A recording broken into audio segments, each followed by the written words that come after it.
नीटच्या paper फुटीची सुरुवात ही जयपूर इथल्या paper तयार करणाऱ्या एजन्सीमधून झाली अशी माहिती देखील सूत्रांनी दिली आहे। देशामध्ये सगळ्यात पहिला नीटचा पेपर हा नाशिकमध्ये फुटलाय। नाशिकच्या नंतर हरियाणा, केरळ, तमिळनाडू, सीकर असा या नीटच्या पेपरचा प्रवास राहिलाय। नीट पेपर फुटीमध्ये सीकरच्या 2 कोचिंग सेंटरची देखील नावे आहेत। ताब्यात घेण्यात आलेल्या विद्यार्थ्याच्या मोबाईलमधून हा पेपर फॉरवर्ड करण्यात आलेला होता।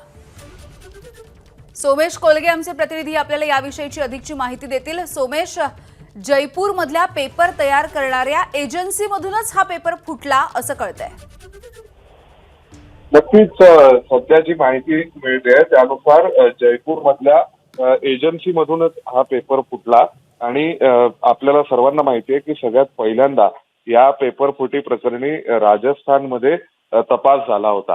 राजस्थानमध्ये तपास झाला आणि राजस्थानच्या तपास कामामध्ये हे लक्षात आलं की हा पेपर फुटलेला आहे। कालच याविषयीचा तपास हा राजस्थानच्या स्पेशल ऑपरेशन्स ग्रुपकडून एसओजी कडून सुरू झाला आणि त्यानंतर मग हा पेपर फुटला हे निश्चित झाल्यानंतर आज केंद्र सरकारने एनटीएला निर्देश दिले की ही जी परीक्षा घेण्यात आली होती ती परीक्षा रद्द करण्यात यावी आणि आता नव्याने तारखा जाहीर केल्या जाव्यात। पण आता जी माहिती मिळते त्यानुसार हा जयपूरमध्ये पेपर तयार करण्यावाल्या एजन्सीकडून हा पेपर लीक झाला। त्यानंतर मग हा पेपर महाराष्ट्रामध्ये सगळ्यात पहिल्यांदा नाशिक येथे पोहोचला। त्यानंतर मग नाशिकमधून हरियाणा, त्यानंतर मग केरळ, मग तमिळनाडू आणि मग परत जो सॅम्पल पेपर आहे तो राजस्थानमध्ये आला होता।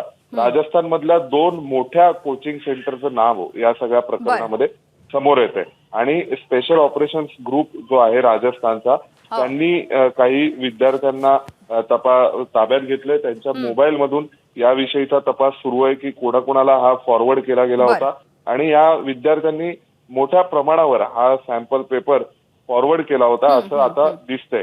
त्यामुळे या सगळ्यामध्ये एनटीएने अनेक स्टुडंट्सच्या कंप्लेंटच्या आधारावरती ही ऍक्शन घेतली आहे आणि त्यानंतर इंटेलिजन्स ब्युरोनी देखील राजस्थान सरकारकडे हे प्रकरण पाठवलं। त्यावेळी स्पेशल ऑपरेशन्स ग्रुपकडून हा सगळा तपास झाला। अगदी धन्यवाद सोमेश सविस्तर माहितीसाठी।